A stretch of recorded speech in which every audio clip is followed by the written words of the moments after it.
Since the border between China and Hong Kong reopened last month, tourism is creeping back to life.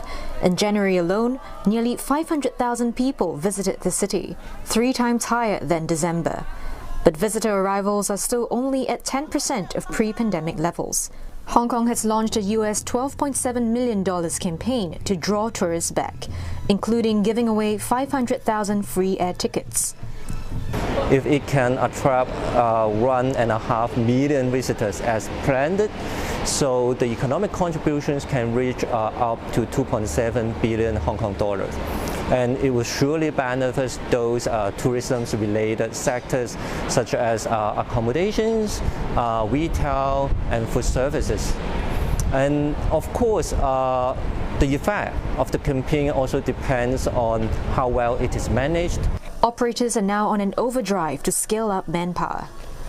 Currently, we are recruiting 350 full-time employees, and because we would like to open the park 7 days a week, and currently we just opened 5 days, so increase our manpower and attract more tourists to come to the park. In addition, we also do a lot of promotional programs with our travel partners in overseas and mainland China.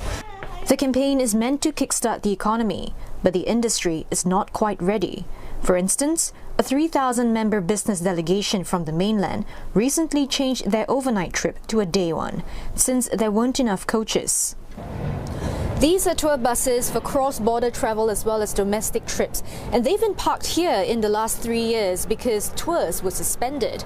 But now, even as the borders have reopened, a lot of operators are finding it quite hard to restart their engines, and quite literally, because with no end in sight, many drivers have left the industry, and with nobody to maintain these vehicles, a lot of the buses have fallen into disrepair.